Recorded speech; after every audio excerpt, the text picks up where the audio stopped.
Salut et bienvenue sur votre chaîne préférée International News. Mali, le M5 RFP Mali Koura réclame la libération des soldats ivoiriens détenus. Les responsables du comité stratégique du M5 RFP Mali Koura ont animé ce mardi 25 octobre 2022 une conférence de presse consacrée à la gestion de la transition en cours dans notre pays.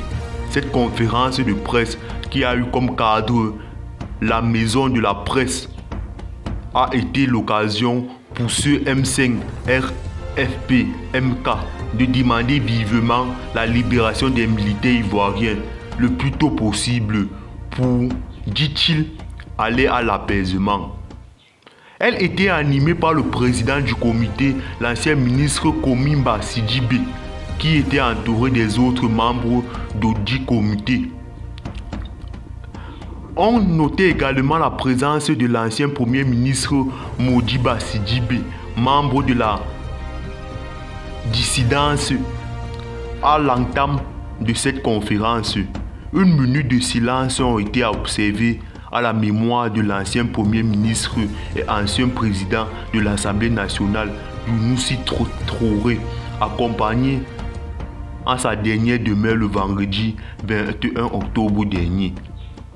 À travers ces rencontres avec les hommes de médias, il s'agissait pour le président du M5 Mali Koura de se prononcer sur les 5 enjeux d'actualité brûlante de notre pays, à savoir la situation sécuritaire dans le pays et le redéploiement de l'État sur l'ensemble du territoire national pour la prestation de tous les services publics, la lutte contre la corruption, toutes les autres mauvaises pratiques de gouvernance et l'impunité dans la gestion des affaires publiques, la hausse des coûts de la vie, la détention des militaires ivoiriens, la plainte du Mali contre la France devant le Conseil de l'ONU.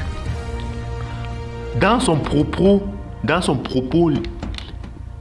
liminaire, le conférencier Komimba Sidibé a souligné que le positionnement de son mouvement par rapport à la gouvernance de la transition n'a pas changé d'entrée de jeu.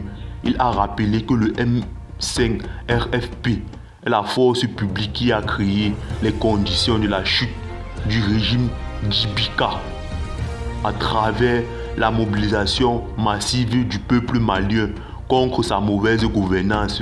À ce titre, cette transition est bien de nôtre et nous voulons qu'elle soit la transition de rupture avec les mauvaises pratiques de gouvernance pour poser le palier du Mali Koura tant entendu par le peuple malien. Notre engagement et notre détermination restent totales pour l'atteinte de ces objectifs, a-t-il affirmé. Il a indiqué que son mouvement et les autorités militaires qui ont parachevé la lutte contre le régime de Ibika ont noué un partenariat pour gérer la période de transition ensemble depuis le mois de mai 2021, au terme duquel le poste du chef du gouvernement a été confié à M5 RFP. En plus de 8 portefeuilles ministériels, malheureusement, a-t-il déploré, ce partenariat a souffert d'un déficit de dialogue qui a nui à la mise en œuvre du projet pour le Mali. Déficit de dialogue au sein de la communauté stratégique, même, et déficit de dialogue entre les comités stratégiques partenaires. Considérant que la réussite de ce partenariat est un enjeu majeur pour la réussite de la transition, le CSM5 RFP MK inscrit son action de sa redynamisation, a-t-il précisé. C'est dans cet esprit que nous avons sollicité une première rencontre entre une délégation du CSM5 RFP MQ avec le Premier ministre par intérim. Rencontre qui a eu lieu le 10 octobre 2022, a-t-il expliqué, abordant la question de la situation sécuritaire.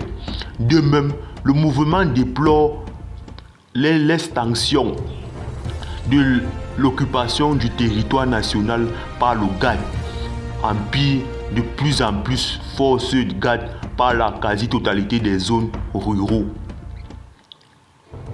Avant d'ajouter, nous croyons aux FAMAS. Nous continuons à les soutenir quoi qu'il advienne. Il a tenu à souligner le choix des fournisseurs non professionnels qui ont été incapables de livrer les commandes